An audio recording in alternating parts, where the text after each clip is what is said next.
Okay, what we're going to do is each of the candidates will speak for 5 minutes, and we will start in alphabetical order. We'll start with Cynthia Connors, then Shari Horn, and then Pearl Lee. Thank you. Cynthia, it's all yours. Good evening. I'm Cynthia Connors. Many of you know who I am, but many of you don't actually know me. So this is my opportunity to tell you a little about myself and a little about my theory of local governance. I went to UCLA as an undergraduate and then later for law school. I grew up in the San Fernando Valley. I joined the Army in 1979 at the end of the Vietnam era. And at that time, it was the Women's Army Corps. And I served for 11 years, eventually becoming a JAG officer, and I spent time in Korea with the 2nd Infantry Division. From 1986 to 2006, I worked as a lawyer in San Francisco and Las Vegas until I moved here to be near my mom. I ran for the 3rd board the very first election after I moved here because I was curious and I wanted to know how things worked. After serving as a director and president of Third Mutual, I was appointed to the City Council in 2009. Most of our residents focus on mutual board activities, and they don't pay too much attention to what goes on the council. But I want to tell you that you are enjoying the fruits of a very well-run city. Public safety is the most important thing we do. About half of our general fund budget goes to police services, and we are one of the safest cities in California. We're proud to bring you a new... Safe cities are good. We're proud to bring you a new additional fire station on Moulton Parkway next to Clubhouse 7, which will give faster response times to this area, to the area across the street west of Moulton.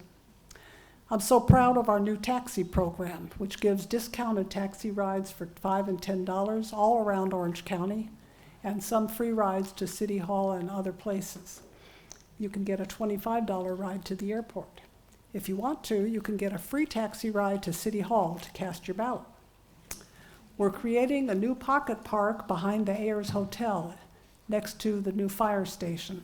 And this is going to be on our agenda for a conceptual review at tomorrow's council meeting if you want to check it out. We've built a new public library, which is one of my favorite places. And we have a new cannabis retail outlet where our residents can buy tested and inspected products in safe surroundings. Customers are coming from all over South Orange County to buy here, and their taxes that they pay are funding programs for our residents. Administratively, we have no debt, we have no unfunded pension liability, we have balanced budgets, financial transparency, clean audits, and award-winning financial reports. We have not raised property taxes or sales taxes since the city was incorporated in 1999. I want to talk for a minute about leadership and the qualities that I think are important in a leader. The first qualities are related to knowledge. You don't have to know a lot to start this job, but you have to learn a lot and learn it quickly. You have to be curious, actively seeking information that you need to know to do your job. I love finding out about new stuff, so this is good for me. I think it's extremely important not to be the smartest person in the room. In every situation, every agency, every decision, there are people who have done the research, who have gathered the information, and who are prepared to offer intelligent opinions, and it's important to listen to them. I think a leader should be a good communicator. You have to listen well, pay attention, and it's important to be able to explain your position to your opponents and to help the public understand why you're doing what you're doing. This may sound funny for someone who's asking for your vote, but I think humility is important. Being on the council doesn't make me a big shot. It makes me a servant to the people. And of course, not the smartest person in the room. While other elected bodies are marked by divisions and conflict, we've historically done the city's work with thoughtful and compassionate leadership, looking to reinforce the threads of our social fabric that bind us together in community. There are 4 people running for these 3 seats, and I think that we 3 are the best bet for the city. So please vote for the women. Thank you.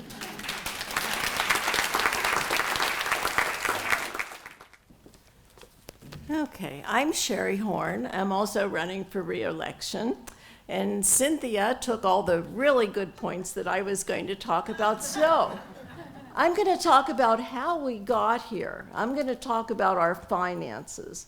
When I first got on council in 2014, the sheriffs had a 60% increase in their fees that we had to come up with within 4 months. It was a huge amount of money. So we had to do so many things to restrict the amount of money we were spending. We even slowed down our internet speed. We stopped putting up flags and banners. We left the League of Cities, which is like $10,000 a year to belong to. We dropped some subscriptions, also that we could do that. Well, in 2016, we also started an investment committee, which I was on the first one of the investment committee. Annie and I are on that right now, and I am very proud of that little committee.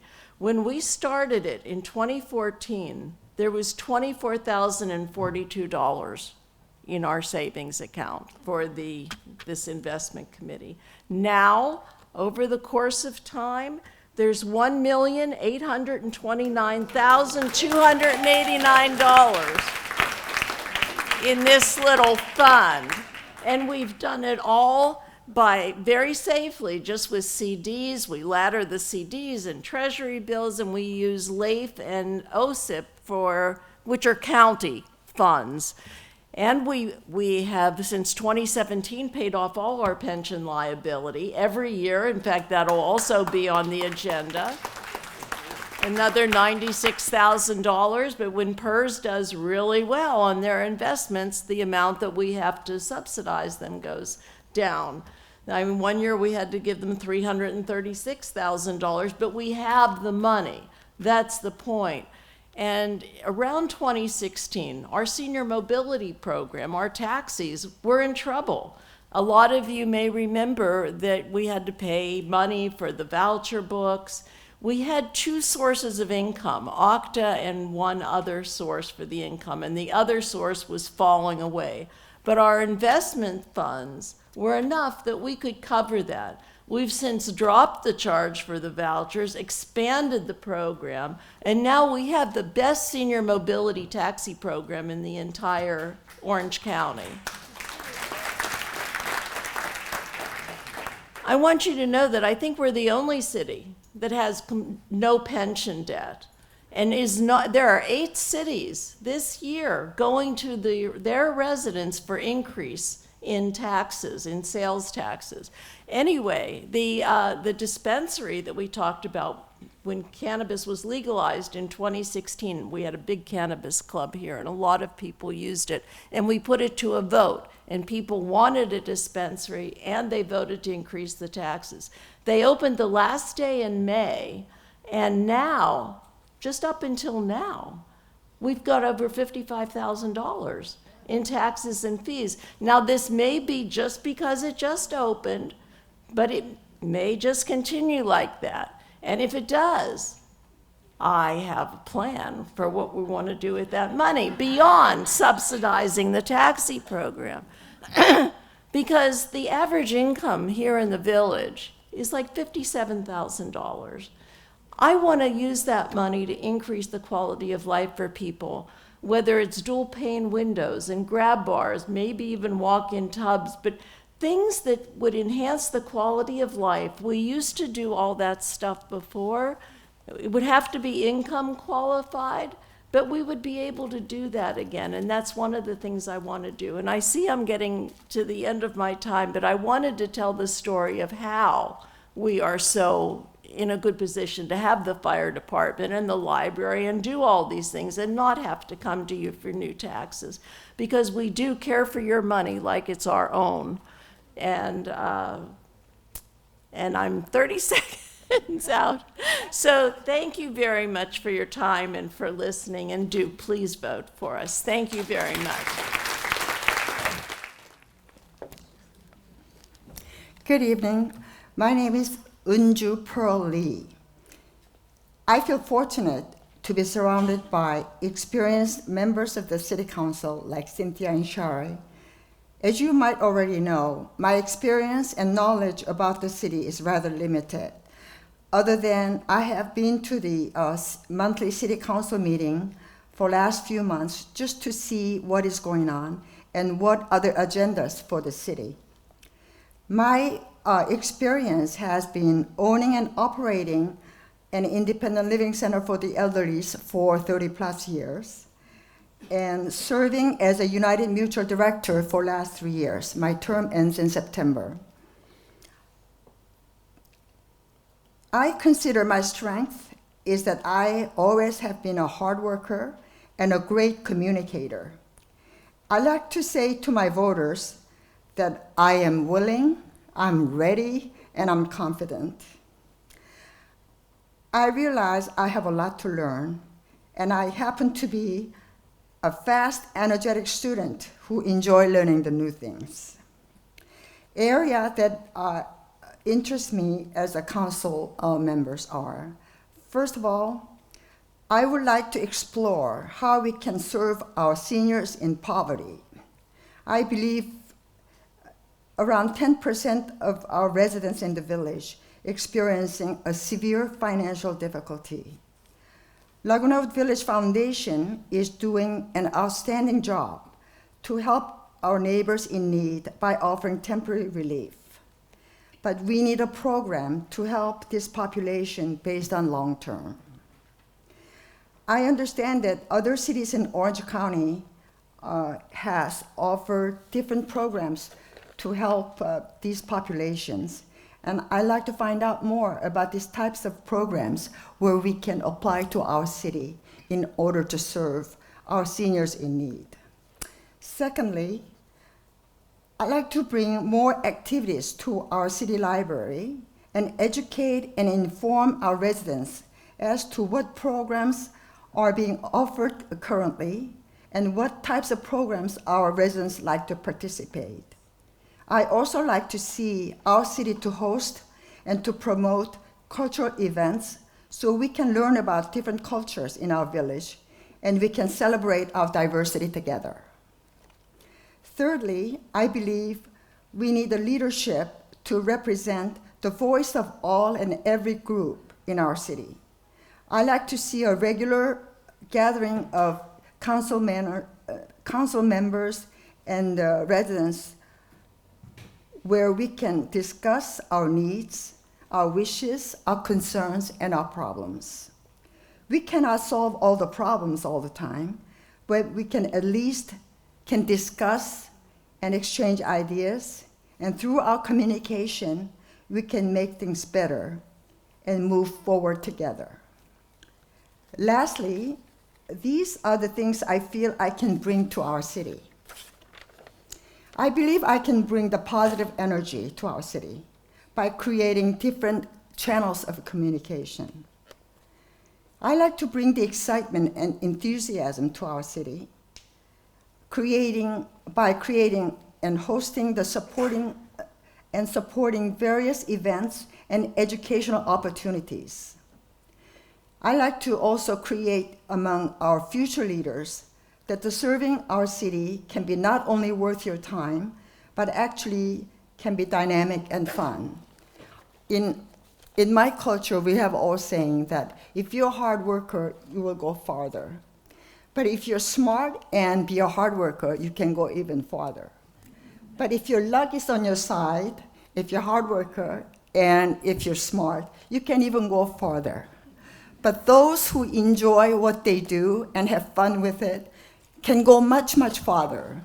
I intend to enjoy what I do, serving as a city council, and I intend to have fun. So I'm asking you for your vote so I can have fun and I can serve this city. Thank you. Okay, we have 3 questions. Cynthia will answer first, the first question, and then we'll rotate through. So the first question is, what do you believe is the biggest challenge facing the city, and how will you address that challenge if elected? Each person gets 2 minutes to answer. I think the biggest challenge facing our city is the challenge that is facing our nation. which has to do with the cultural divide.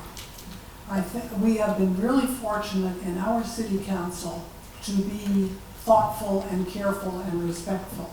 But there are forces that come to us, that come to this community to try to put a wedge between us. I think that as long as we work with the people, we explain what we're doing, and we stay in our own lane and try not to get sidetracked by issues that are not really our issues, but we try to preserve the humanity and the respect of all of our residents. I think that's the way we need to respond to it. Okay, well, that's the macro answer, which is also true, but right here, right now, I think the question about the DMV is probably one of the biggest challenges the city's going to face. The DMV wants to close down. They were looking for another place in Mission Viejo, and Mission Viejo didn't want them there. And there are other DMVs, like in San Clemente or Dana Point and in Santa Ana, but those are far away. The nearest one is like 18 miles, and they're crowded already. So all the people that would have to go from here to there, it would be difficult. So we have all these legislators, we're all calling and writing, and I called Governor Newsom's office the other day, and because there's so many people right here that need that. I mean, if DMV wants another place, we could probably find them another place. We just don't want them to leave, because everyone, when you're 70, you have to have an eye test, and there's certain things that you still have to go to DMV for. The little kiosks that are in Ralph's are great, but you can't take a driving test at Ralph's, and you can't, hopefully, we can get them to let you use your doctor's eye test for the DMV, so you wouldn't have to have another eye test there. But right now, that's up in the air, so I think that's a big challenge that's facing us. Well, as you know, I cannot give you any specific answers because I don't know much about what's going on. But I always feel, even with the United Mutual Board, working as a director, I always feel the most important thing is communication and education. A lot of us have no idea what's going on with the city, and we are not engaged in what's going on.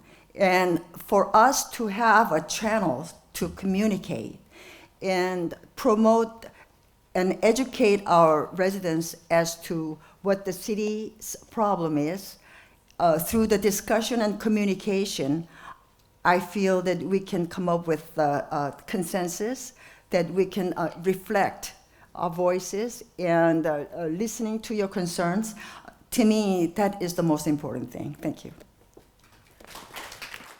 Okay, the next question, Sherry will answer first. What is the best program or service which the City of Laguna Woods provides for residents, and why do you think so? Well, so far, hands down, I'd have to say our senior mobility program. We've had like an increase of 400% of the number of people using it. And yes, I know, I see the letters to the editor too when somebody doesn't get picked up, and that's terrible. And I'm not going to minimize that. Anyone that's sitting there waiting for a ride and your taxi doesn't come, it's terrible. But that's hardly happening anymore. It's happening much more rarely because we really care about our residents and don't want you left out there. So we've expanded the range. You can go outside the city, you can go to the airport and the train station, you can go all over, and we've reduced prices. And so I really think senior mobility, because you need independence. All seniors need independence, and many of us have given up our cars. And even though we have a golf cart trail that you can take your golf cart anywhere in this city, that's great. You don't have to have a car. You can go anywhere. We're the only city that has that. But I still think the program of the senior mobility is the best one. Thank you. Well, I agree with Sherry's, but I don't want you to think that I'm copying her answer. When I told my friends that I was thinking about running for the city council, many of my friends had come forward and told me, make sure that we don't discontinue that program. And I have quite a few of my friends who is using that program, the discount transportation program. And I think it's a great thing. Thank you.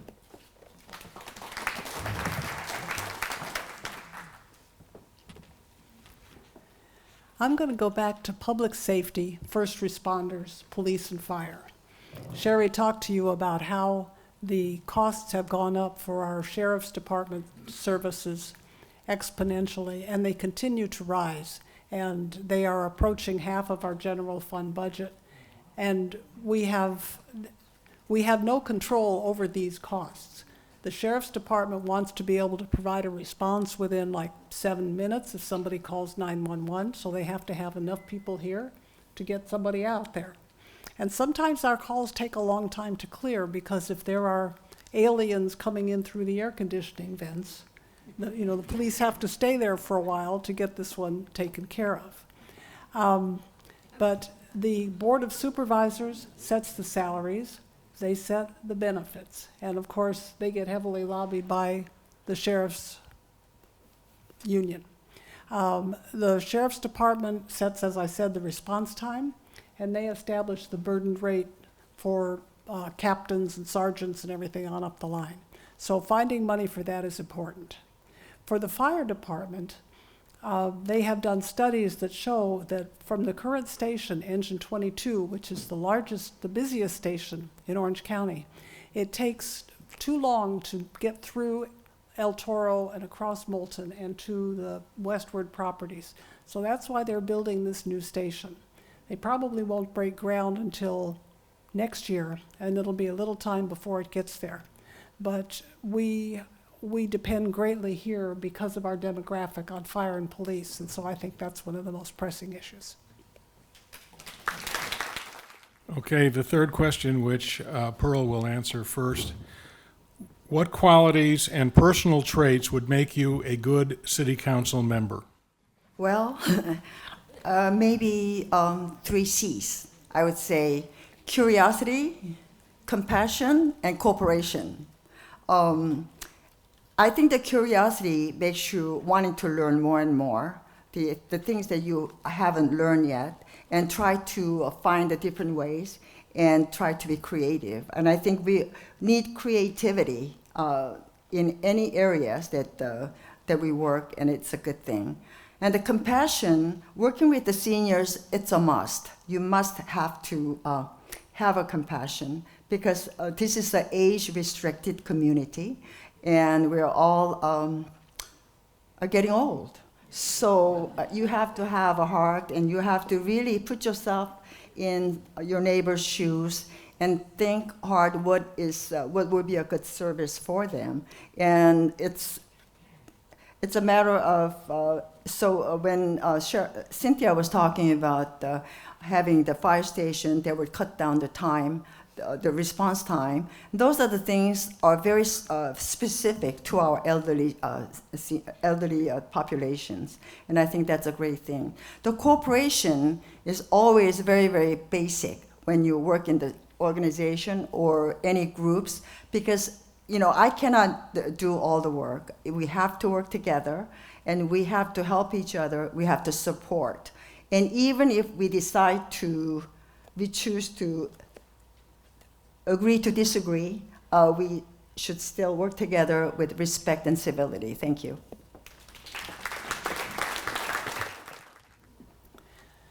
Because of my background as a lawyer, I'm a good talker.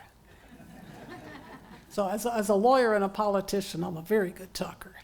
I think that I am a good explainer. I have talked to a lot of juries, and I think I have an ability to take complicated things and break them down and explain them in a way that people who are just coming in the middle of something or don't have a vast background can understand. That's the first part of it. And the second part of it is that I'm a good mediator because I can help people see which elements they don't disagree on, which things they have in common, and which things they might be willing to give up so that they can reach a common agreement. And I think both of those things are very important in negotiating with my colleagues on the council and explaining my position to people on the council and explaining what I'm doing to the public. Thank you. Well, you can see why you have to elect all of us, because Cynthia's a good talker. I'm a good listener. And you need both things. So I think listening, my background is mental health, de-escalation of situations, and well, suicide intervention and managing assaultive behavior, but those I don't use so much on council. But listening to people. The first time I was mayor, I had Mondays with the mayor, and it was just open. Anyone could come in and talk, and I met so many people that way. And because this office is nonpartisan, we don't have to have an ideology that says how to fix a pothole. We can just fix the pothole. You know, we might have different ways to go about it, different ways we want to save money, different ways on the investment fund, but it's all going the same direction. So I think all of these qualities are important. Someone that's a good talker, someone that's a good listener, and someone that believes in compassion. You need all those things on a council. It's really hard. You can't say, I did this, because we do this. And we are all looking forward to having the fire department. Cynthia and I were just endorsed by the fire department, so that feels really good too. So I know, now I'm down to, somehow seeing that time just throws me off. But so I think the three of us bring a whole person to the council. So thank you.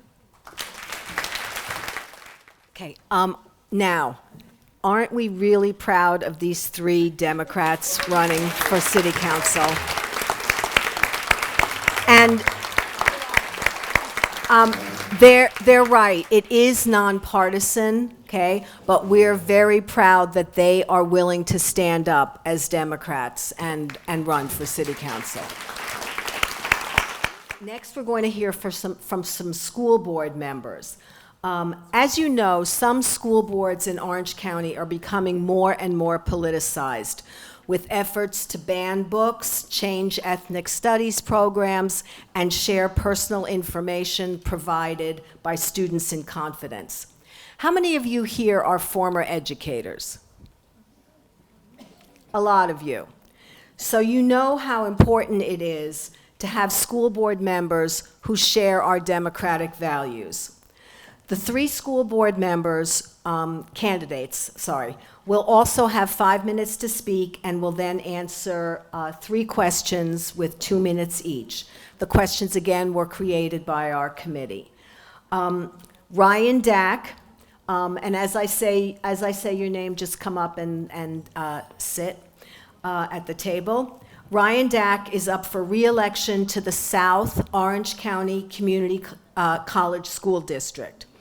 A large portion of Laguna Woods can vote for him. Krista Castellanos is running for re-election to the Capistrano Unified School Board. And Jan Vickers is running for re-election to the Laguna Beach Unified School Board. Only a small portion of voters in Laguna Woods can vote for either Krista or Jan. Remember, these candidates are not running against each other, even though they're going to be answering the same questions.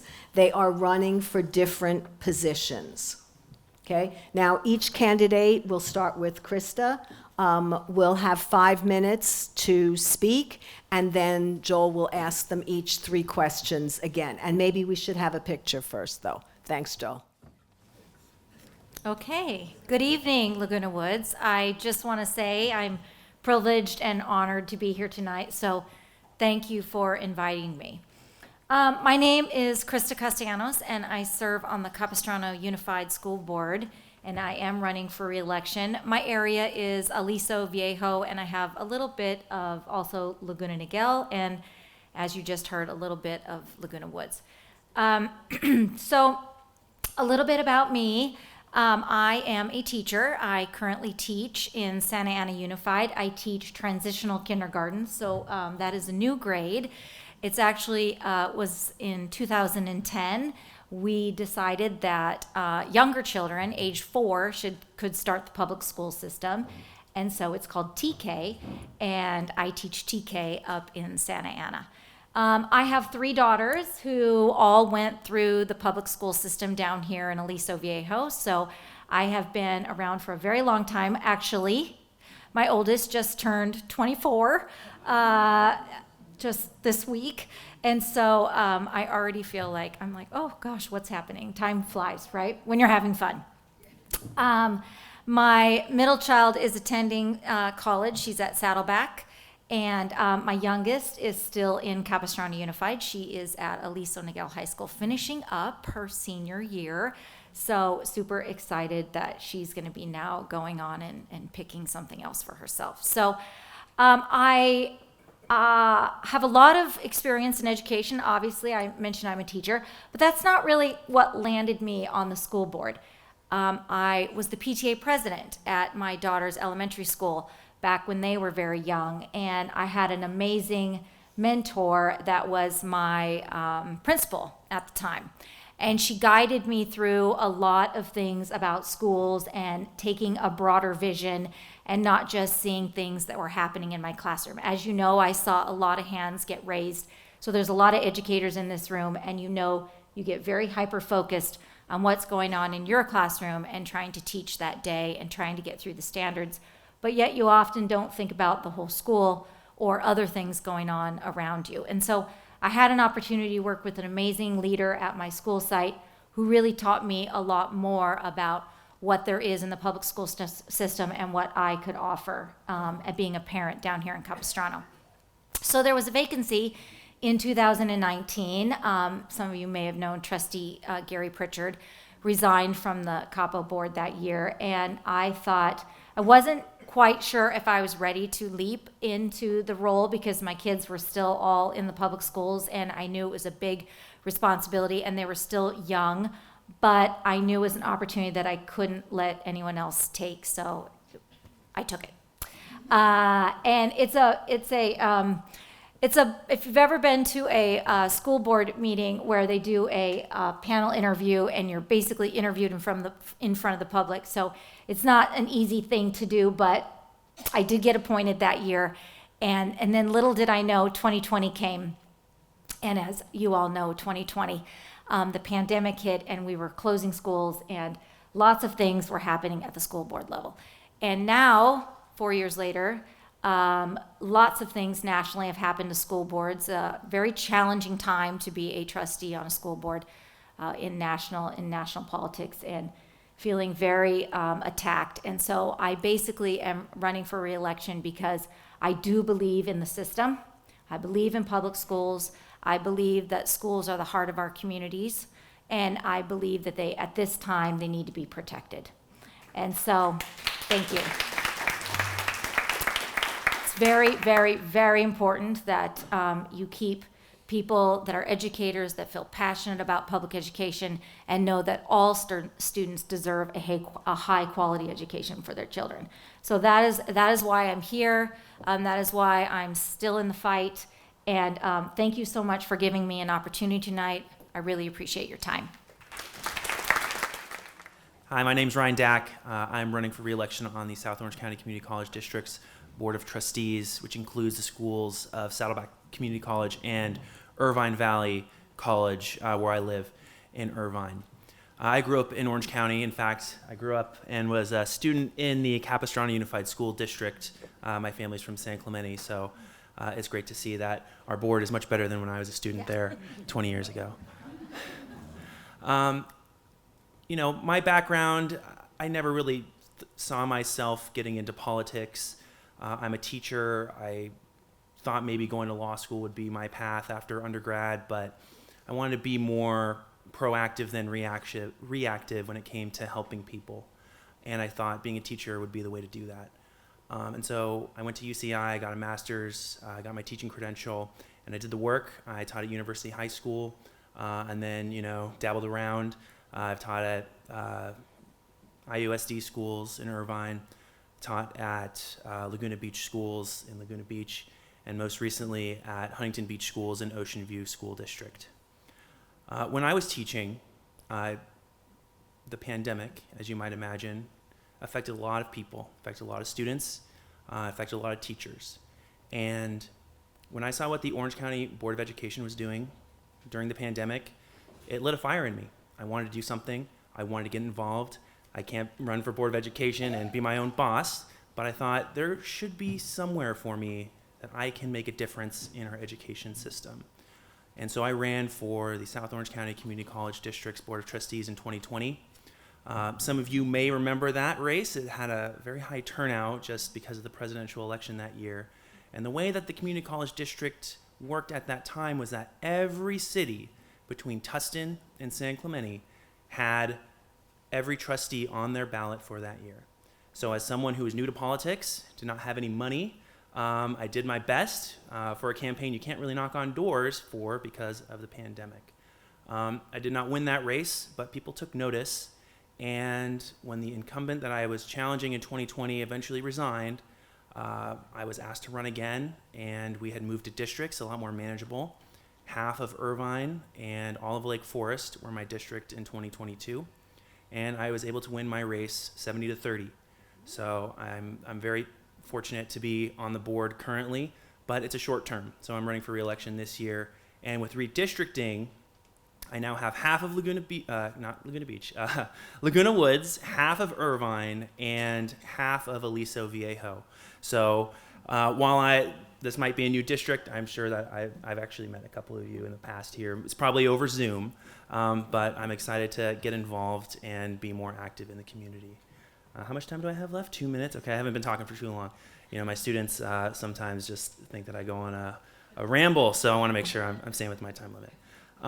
So one of the big things that I've been trying to do on our Community College District's Board of Trustees is really focus on the students. And you might think that, well, isn't that what every trustee is supposed to do?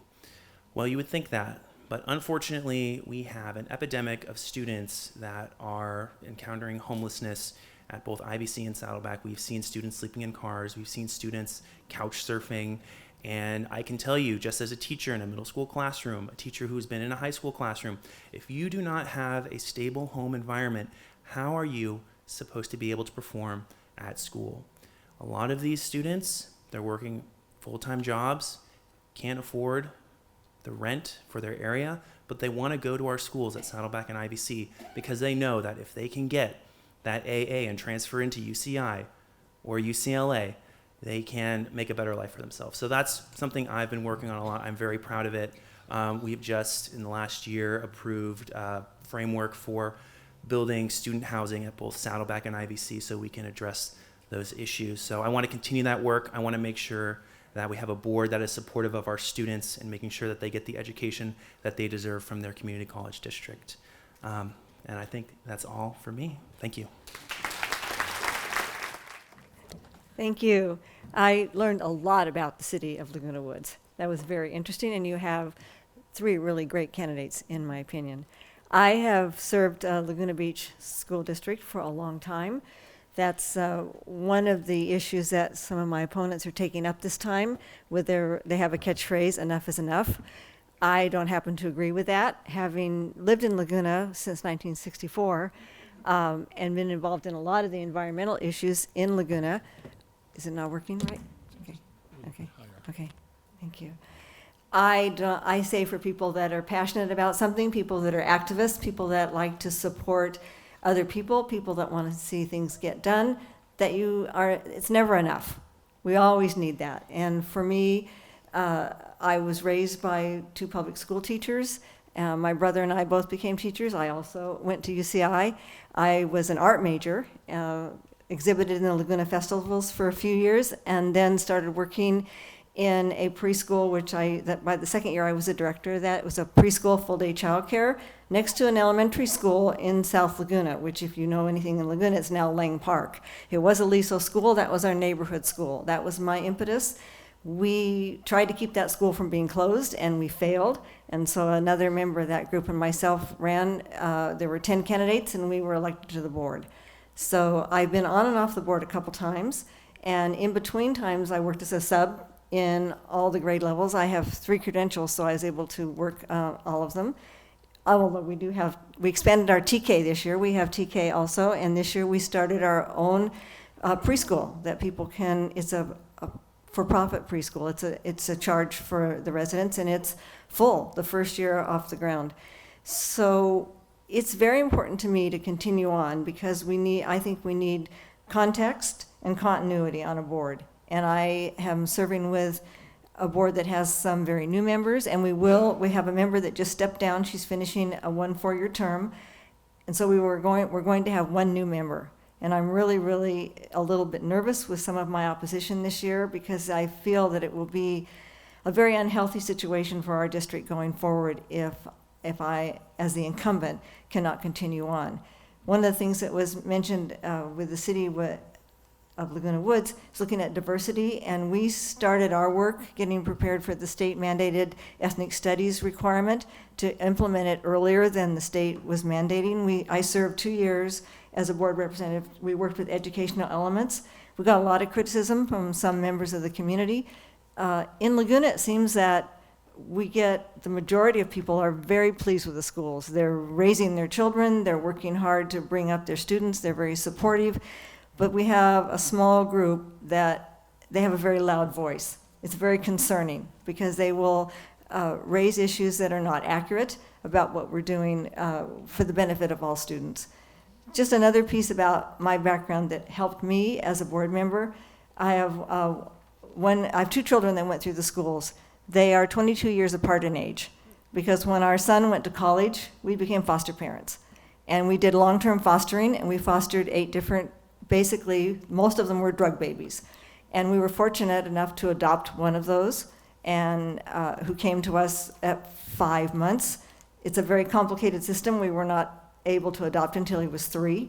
But seeing his needs as a drug baby and all of the issues that he has, which he still has them as an adult, but it expanded my thinking. And when I heard some of the speakers talk about continual learning and wanting to learn new things, it really helped me as a board member as we put these different babies that we had into intervention programs and saw what they could achieve with the proper help and the proper resources. That is exciting always to me because there's always something new to learn. I think there's going to be some real changes in education going forward. When we look at the work I do as a representative from Laguna with what used to be ROP but is now CCA, College and Career Advantage, that some people need to take a different path. They don't need to be thinking that they need to go to a 4-year school because that may not be the best choice for them. And because of the high cost of college tuition, it's become a real factor. But we are seeing some changes in expanded opportunities for students and we have a mission on our board that we want every student in our district to reach their potential, whatever that potential might be. And it's a challenge. Laguna is getting smaller as a district, and so continuing, right now we are able to offer 23 different AP classes. It's a real challenge to keep offering the most challenging courses for our high school students when our population is declining. Thank you. Okay, as before, we'll rotate in the answers and the questions. You have 2 minutes to answer each question. The first one, what is the greatest challenge you faced as a board member? So many of you may know or may not know, Capistrano Unified School District is actually one of the lowest funded school districts in the state. And it's because we are not very different than Laguna Beach. Laguna Beach is considered a basic aid district where their local money stays at their schools, where we depend on the state. And so when the state has hard times, we have hard times. And as you all know, the state is going to be having some hard times this year and the next several years coming up. And so we are now already getting, tightening our belt and becoming very fiscally, need to be very aware of every dollar we're spending. And so as a board member, all of our money, of course, I want to go directly to students and stay in the classroom. So it's really taking a close look as to where we can cut and without directly affecting student instruction. We are a very high performing school district in the state of California, and we believe in our schools and our teachers, and we know that we can maintain those standards, but the challenge is going to be with such low funds. Thank you. All right, so if I remember correctly, the question was biggest struggle as a board member? Was that what it was around? Yeah? Okay. Challenge, okay. So my biggest challenge as a member of our board is, I want to say it's corralling the political will to do what I think the community thinks is right. There have been advocates, and I already mentioned this, so I won't go too deeply into it, but we've had advocates within our schools for many, many years advocating for student housing being built at Saddleback and at IBC. And in fact, one of the things that I think really helped me when I was running in 2022 was learning about this issue. And there were people that are very politically tuned in that had worked for Katie Porter, that they were a Saddleback student president that had advocated for this stuff. And this was when they were a student 6 years ago. But the board would just say, oh, well, we'll think about it.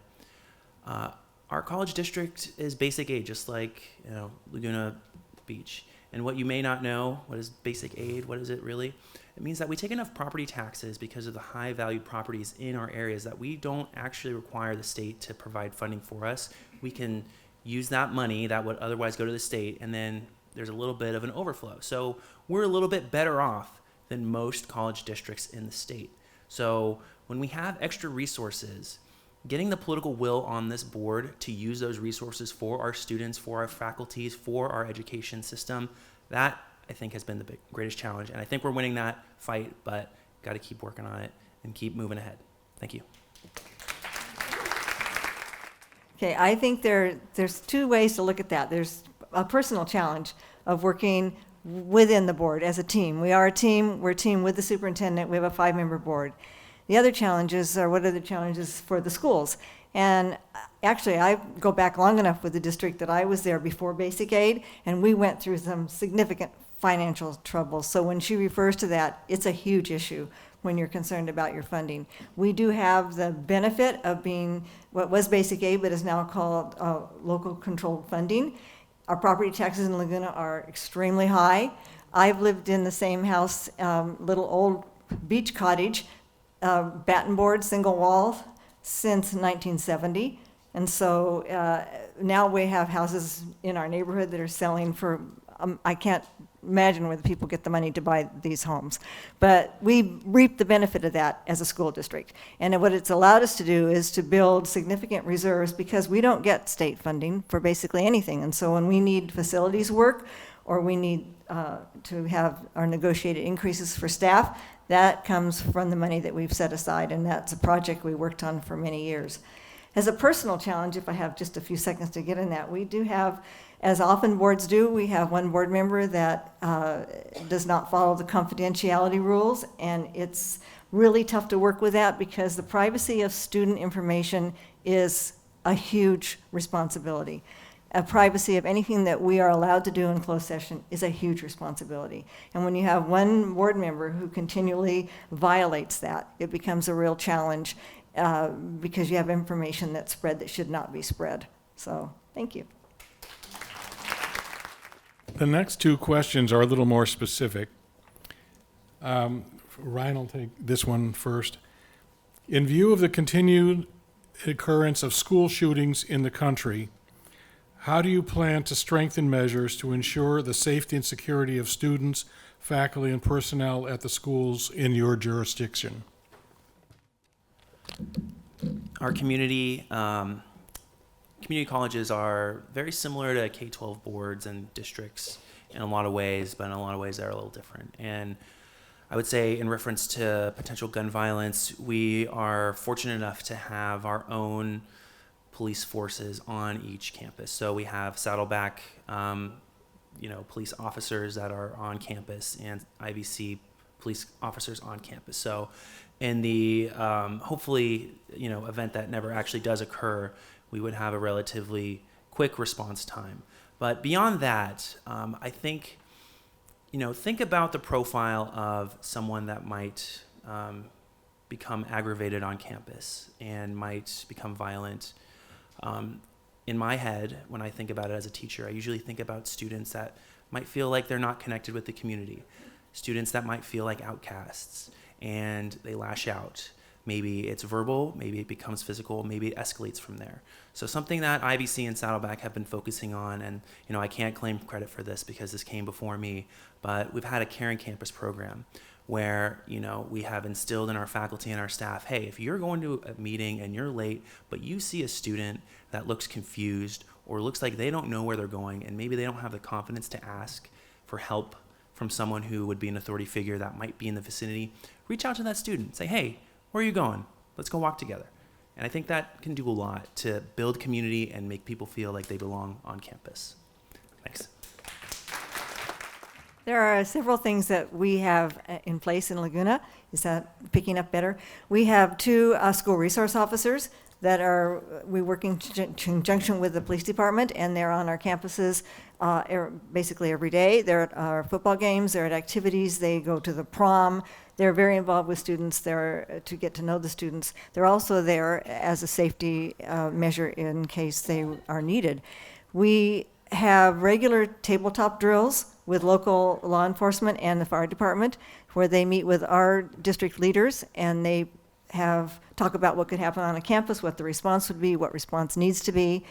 We have expanded our social emotional outreach to students. We have wellness centers at our middle school and our high school. We have a family resource center that provides for students, for staff, for families, an attempt to meet the increasing needs of a very anxious population of students that's been coming through our district and have been increasing.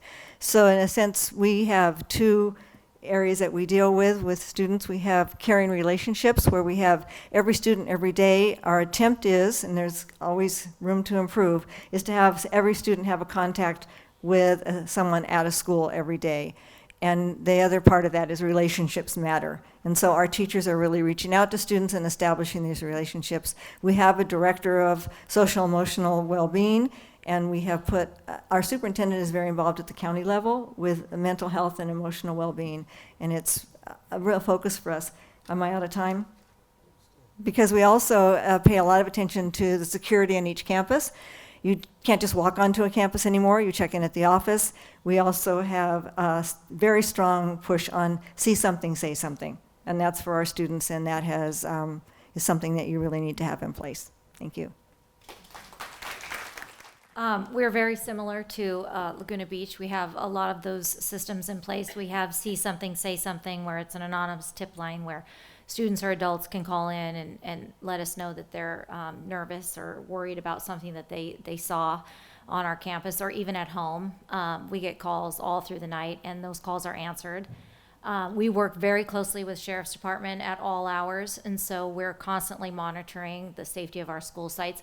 We actually, we've done a very, very good job of keeping kind of an eye on safety, and that is a top priority of mine.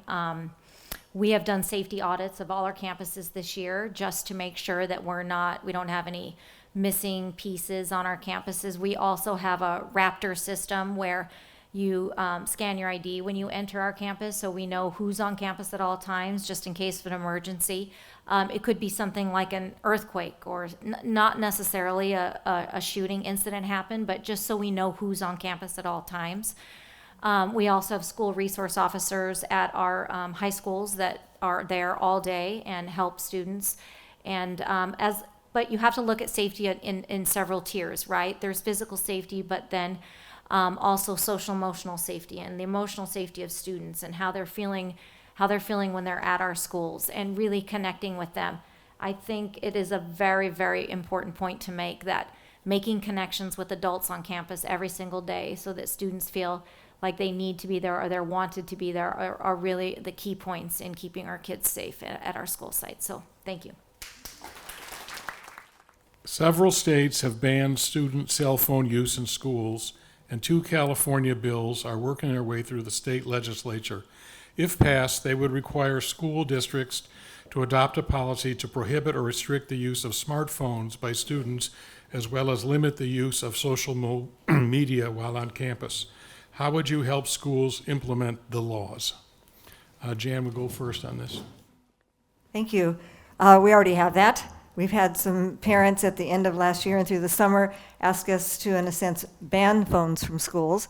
Legally, we've been advised you really can't do that. But we do already have a policy in place. We just brought it back again and had a pretty robust discussion at our last meeting. It does not allow cell phones to be used in the classroom. And what we're going to be doing further than that is appealing to parents up through 8th grade to not provide their students with a smartphone. And we've had real interest from our bus drivers and some other people that they would be very supportive of that. At the high school level, students often use their phones to sign up for tutorials, and they use them as an ASB check-in and check-out. But then ours is cell phones and smartwatches also. And we have in our middle school and our high school, we have pouches. The teachers are using those. They put their phones in. They're all done with their class numbers, and each class is different. And I saw those at the back to school nights, and they're finding they were already doing that. The one concern that we have on this from teachers is they don't want the distraction in the classroom, but they don't want to be taking away from instructional time to enforce it. So it seems to be working very well so far that the students came in the first of this year and they're used to putting their phone in the pouch, and at the end of the class they take it back out. At this point we're not using anything that has a magnetic lock. It's just a system. It's up in the front of the room, but it seems to be working. I did say to one teacher at the back to school night that maybe the parents need to do that when they come to back to school night. And she said she thought she would do that next year and ask them to find their student's pouch and to put their phone away while she was making her presentation. Thank you. Capistrano's also taken a very active role in this. Several years ago, we had a high school who started to pilot the idea of having students put in pouches when they enter the room their cell phones and then engage in learning, and then as they walk out the door they can grab their cell phone. That has been a very successful pilot. And so this year throughout our high schools, all 6 now are piloting where students enter the room, put their cell phones away, and then they can take them during passing periods. And it seems to be going very well. We all know that we want students to be more engaged in the room. And when they have their cell phones on them, that it's a big distraction for them in their learning. And so it seems to be going very well. I remember when my children, a little bit before the big craze of the cell phone, but still kids had them.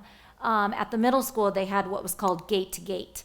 And it was basically, as soon as you walked in the gate, the cell phone was put away in the backpack and turned off. And then as you walked out the gate, the cell phone could then be turned on and you could engage with your parent or whatever you needed to do after school hours.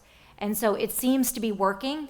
We wanted to take this slow and see if we could get it implemented before the state law came about. And so we're finding it to be very successful. All right, this is a tough one. Technically, community college students, for the most part, are adults, although we do have a robust program where we have high school students do dual enrollment and come onto campus.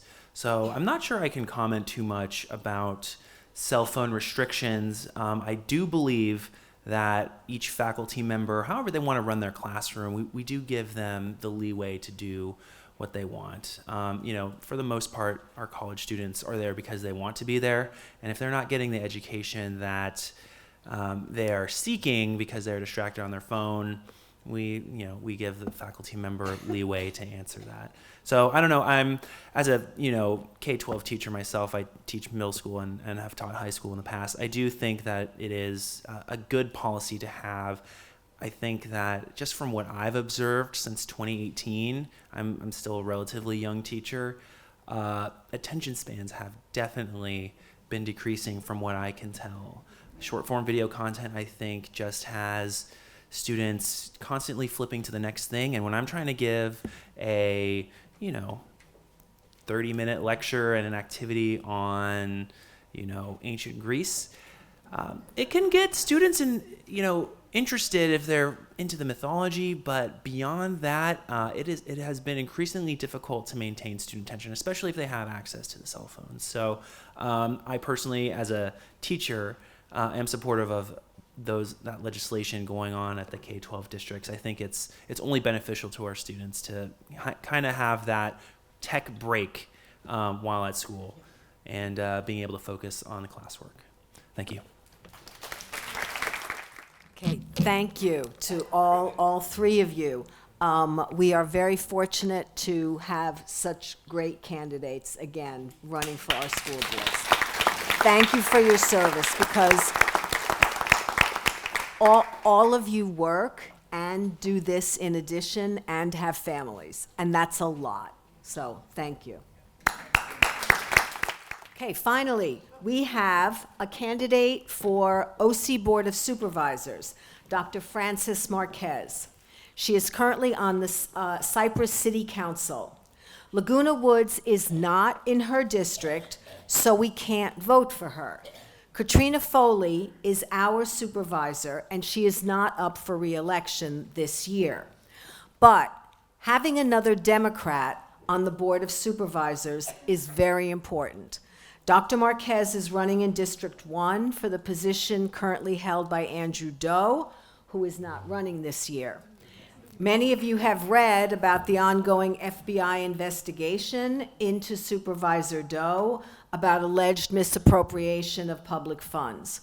So we wanted you to have a chance to meet Dr. Marquez and perhaps donate to her campaign so that we have another Democrat on the OC Board of Supervisors. And Dr. Marquez will now speak for 5 minutes and then take 3 questions. Thank you. Thank you so much. Thank you so much. It's an honor to be here tonight. I'm so impressed with all the leaders. I'm just impressed. I kind of thinking about moving into Laguna Woods in the future. I'm impressed with everything. So my name is Dr. Frances Marquez. I'm a candidate for Orange County Board of Supervisors, District 1. It encompasses Fountain Valley, Huntington Beach, Seal Beach, Garden Grove, Westminster, Midway City, Cypress, Rossmore, Los Alamitos, and La Palma. The district is bigger than a congressional district. At this race, I want to tell you, from my perspective, have worked for 4 members of the House of Representatives since the age of 19 when I was a student at UCLA, and this is the most important race in Orange County because the board, there's 5 members of the board, they control a $9.5 billion budget. I'm not sure if you guys knew that. Orange County has the budget of 18 states, the 6th largest budget in the nation.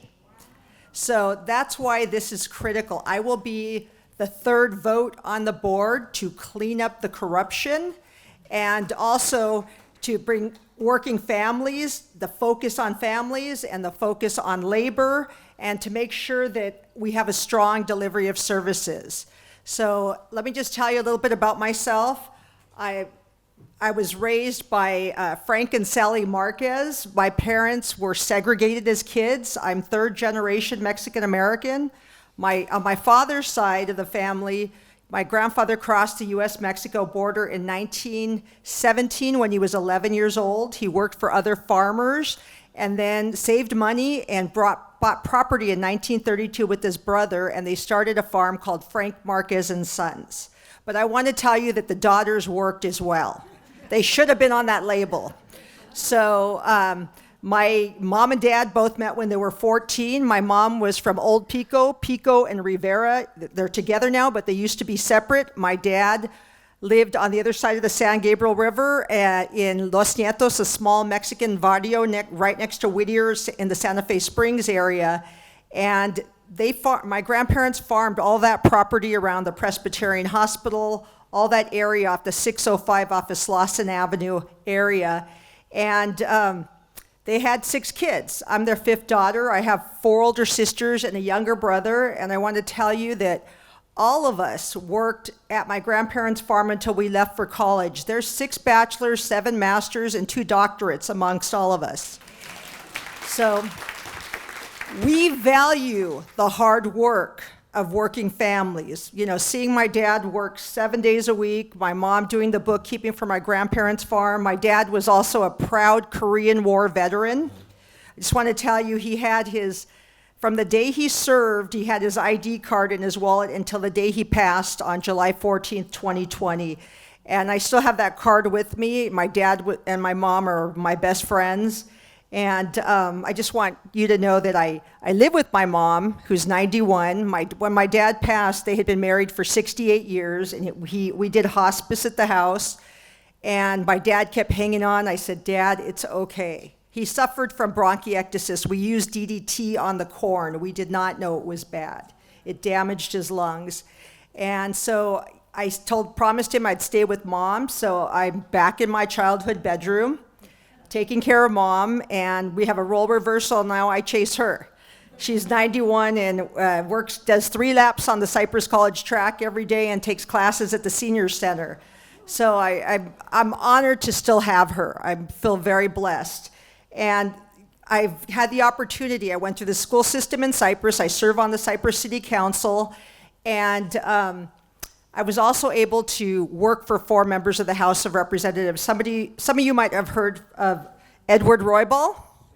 The Roybal Federal Building's named after him. I was an intern for him when I was a student at UCLA. He was 74 and I was 19. And he sent me to DC on a scholarship. His chief of staff took me under his wing, and I was able to help Gloria Molina become elected to the LA County Board of Supervisors. She was the first Latina elected to the board. That was 33 years ago. I will be the first in Orange County. This is a critical race. I know I have 30 seconds left, but I'm going to ask you for a couple more minutes. I drove all the way out here from Cypress, and I have to tell you, I am running because I care deeply about all of you and the services. I care deeply about the people of District 1 and Orange County. And I ran because I want to make sure that you are protected, that the healthcare system works for you. I think that's the biggest priority, the CalOptima, the Medi-Cal program, and there are other programs, you know, that we will be giving funding to: mental health, healthcare, housing, affordable housing, all the infrastructure. You know, the board manages, I said, $9.5 billion. So I had the opportunity, I teach for Gallaudet University. It's a liberal arts university for the deaf and hard of hearing. I was in Washington, D.C., so I teach in American Sign Language. And I came back to take care of my dad in 2018. But when I was in D.C., I had the opportunity to work for 2 members of Congress. I was missing government, and I worked for Congressman Mike Honda, who was a baby in an internment camp, who became a member of the House, and Congressman Alan Lowenthal. I was Mr. Lowenthal's first legislative director in 2013 and 2014. I want to tell you, I worked 6 days a week, 2 years straight, directing millions of federal dollars to Orange County. And when I came back home and found out that my opponent, State Senator Janet Wynn, had mismanaged the Medi-Cal program, that's the reason I had to step in and run. I do not want vulnerable people to be taken advantage again. Andrew Doe's home was just raided by the FBI. I went and spoke at the board last November calling out his behavior. It took 8.5 months for something to happen. I'm going to be the kind of person who calls it out when it's happening. Like, you know, things should not drag on.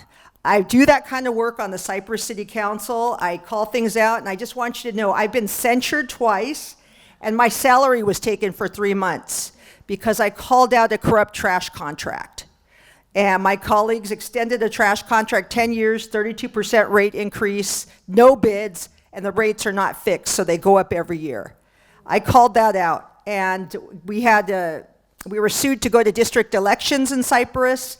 Asians in my community, we have a 38% Asian population, were unable to elect candidates of choice. And I told them to do the right thing, that I had did my master's thesis on this topic. It's important for you to know when minority candidates run citywide, they're at a disadvantage. They have to raise 3 times the amount of money in comparison to a white candidate just to compete. So at-large citywide elections they're not fair. So I told them not to fight it. They all live near each other, and they chose to fight it. And the minute I told them not to fight it, they started harassing me. So I've been harassed for about three years now. But I'm doing the right thing, and I will do the right thing on the Board of Supervisors. I just want you to know I read every contract. I want to protect your taxpayer dollars, and I want to make sure that there's a strong delivery of services. I have young people that are knocking on doors for me. One more minute. They're knocking on doors for me, high school students, and they don't like what they see what the adults are doing. They want things cleaned up. And, they walk with me. We knocked on doors in Garden Grove this weekend. And, they want things, good service. They want their parents to have good service. So that's the main reason why I'm running. I want to make sure that there is a strong delivery of services. And again, I'm going to be the third. In sign language, this is the third vote. This is vote for the Board of Supervisors. So that third vote this means important. Why? Because we need that third vote to clean up all the corruption right now. So it's really, really critical. And to make sure that we can healthcare, housing, all these educational things to help you guys, we need that vote. We need me to be elected. There was one more thing I just wanted to say. It's critical. I have a young woman that's helping me. She just graduated from UCLA. She's Latina, Mexican American, lives in Garden Grove. She has not been able to get health care from CalOptima, the Medi-Cal program, for a year because they can't get the paperwork straight. And those are the things I want to make sure that are taken care of. I teach policy evaluation, and I will tell you, when I worked at the U.S. Capitol, members of Congress will never vote for funding for a program if they don't have the evidence. This is evidence in sign language, or the information to make that decision. If they don't have that evidence, they're not going to vote for it. So I want to make sure that all county programs are evaluated, they're meeting the goals that they're supposed to meet, and the taxpayer dollars are being spent correctly. The final thing, one more thing. I'm calling for an Office of Contract Compliance, which means that anybody that applies to do business with the county has to fill out a conflict of interest form. The compliance team that makes the decisions, everybody on that team has to fill out a conflict of interest form. If they can't conflict out, then they can't participate in the process. And I want the supervisors to do the same. Andrew Doe gave out $13.5 million from his discretionary account from his office. That money is not there's no oversight over it.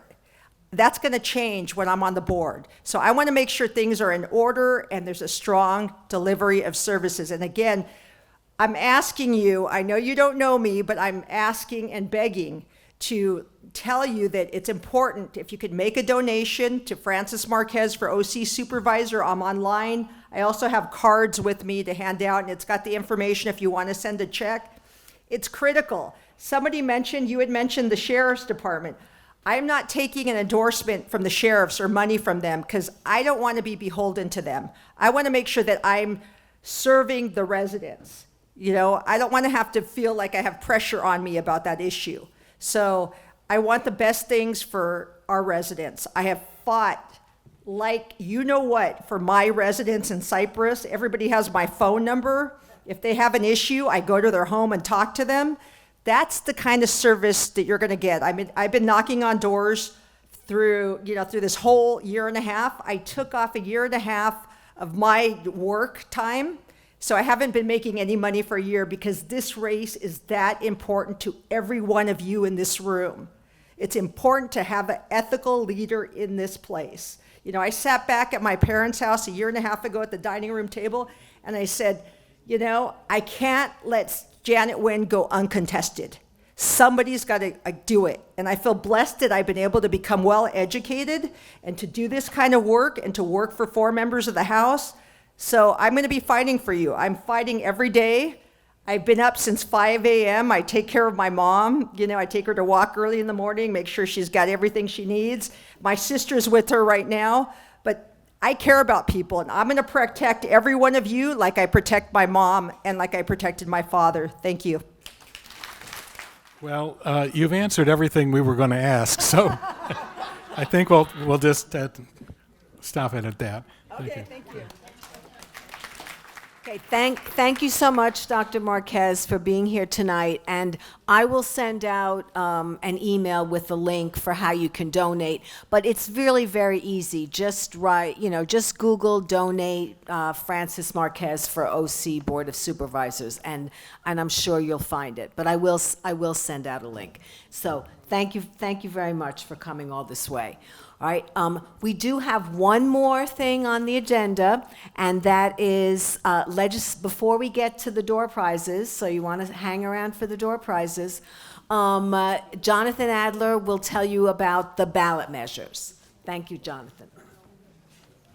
Thank you, Sue.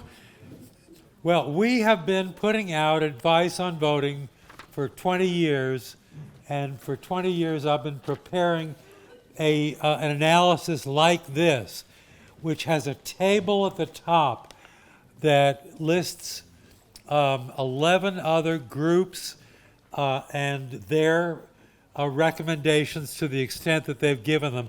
It's interesting to compare.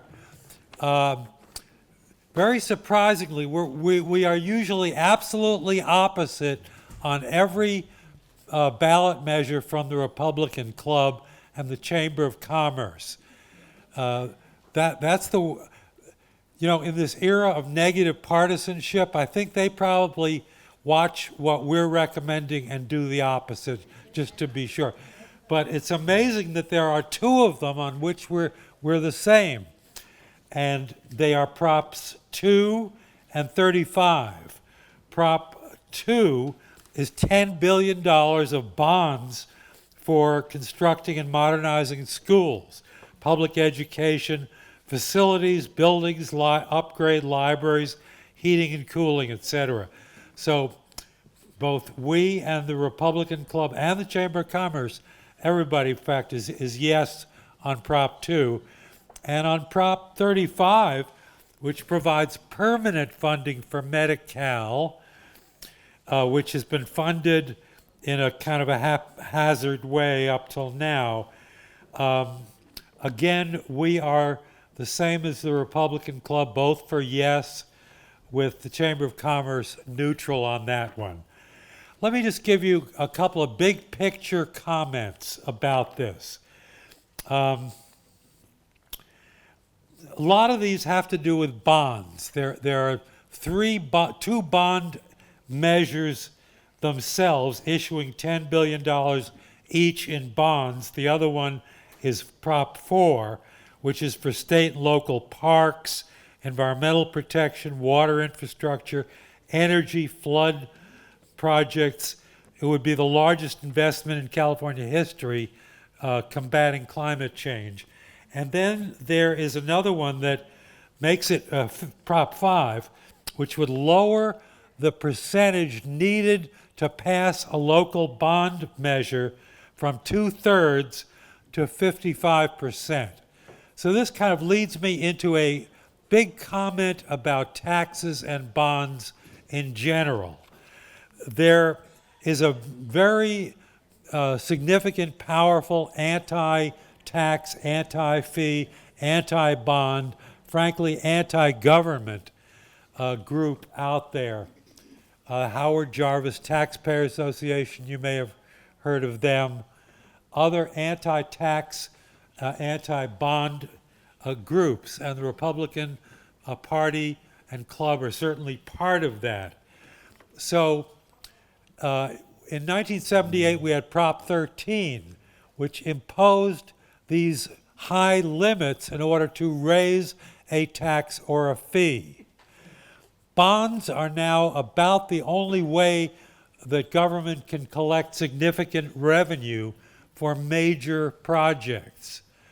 If you look right about the middle of the page, the last of these notes that starts with 2 asterisks, and the heading is Note Regarding Bonds in General. I have a presumption, I invite you also to have this presumption, understanding that bonds are one of the few ways that government can raise significant revenue. My presumption is to support a bond, every bond measure, any bond measure, provided that it's for a decently good purpose and is fairly reasonable in amount. I mean, I will make an exception sometime for, for crazy purposes and excessive amounts. But my presumption is yes on a bond measure. The anti-tax, anti-bond people think they have there's a God-given right for 1/3 of the voters plus one to veto any bond. We are sort of a democracy, right? So, well, maybe a majority vote is asking too much, but at least dropping the requirement down to 55% makes it easier to pass these. The Republican Club, of course, has gotten completely hysterical about this and is having a town hall, as they call it, I think on September 26th, and saying this is the end of Prop 13 or the end of the world, whichever comes first. So, you can figure out when and where that is, and if you like, come and speak up against, and they're, of course, against that proposition that would change the percentage needed. I want to just call attention to a couple of other things that the Republicans oppose, and this kind of indicates that we are on the right side for supporting it. They're both constitutional amendments. There's one of them, it's Prop 3. Our state constitution has archaic language now that says that a valid marriage is only between a man and a woman. No marriage equality. It's been held unconstitutional by SCOTUS in the Obergefell case. It's hanging around. It's dead language in our state constitution. Prop 3 would get rid of it. The Republicans want to hang on to that language in our state constitution. Look at Prop 6. It removes from our state constitution permission for involuntary servitude or slavery as punishment for crime. In 1976, I think, I litigated and won a case that prohibited involuntary servitude for involuntary mental commitments. This would get out of our Constitution that involuntary servitude and slavery to punish crime. Now, I don't want to go through everything. It's really laid out well. I've worked at vote centers as an assistant, and an amazing number of people come in with one of the Dem Club's vote guides, either our door hanger or our globe ad or this sheet. So it's rather valuable. But the most valuable thing on here, I think, is the very first note that steers you toward the official voter information guide. It's amazing. It's complete. It's wonderful. I have a link to it. You get it in the mail. Some of you may have already gotten it in the mail, or you can go online to the Secretary of State's office at this link. It'll be live and active in our newsletter on our website. So you can just click on it, and it's absolutely amazing. It tells you everything you ever wanted to know and a lot of things that you didn't want to know about every proposition. And there's brilliant analysis by the legislative analyst. It goes into the background of what the law is, how it will change, an attorney general's analysis, a fiscal analysis, and of course the text of it and a summary of it. So don't neglect that. It's a very useful source of information. One more final story. When these things were first being circulated for signatures, I stopped by a table outside of Aldi's. There was a guy with a table with 7 clipboards on it, getting paid $5 a signature to gather SIGs to qualify things on the ballot. I looked at one of them that became Prop 34, and it said the California Apartment Association, and it involved AIDS patients and health care. And I said, what in the world do landlords in the apartment association, what is their interest in AIDS and health care? This looks pretty fishy, and I was right. They have no more interest in AIDS patients, health care, and drugs than coyotes have in rabbits. Put it that way. It is devious, designed to put out of business the world's largest foundation that provides services to AIDS patients. The AHF, the AIDS Healthcare Foundation, very cleverly designed to set up criteria to drive them out of business. They serve 2 million clients in 47 countries around the world, and the Apartment Association has set up criteria with a phony story that they can't meet, and it will literally put this nonprofit out of business. So read the 6 lines that I've provided down near the bottom on Prop 34 if you want to get the full story. And the bottom line is that Prop 34 satisfies what I call the 7 Ds. That's devious, deadly deceit, debunked disinformation, and defamatory destruction. Apart from that, it's terrific. Thank you, Jonathan.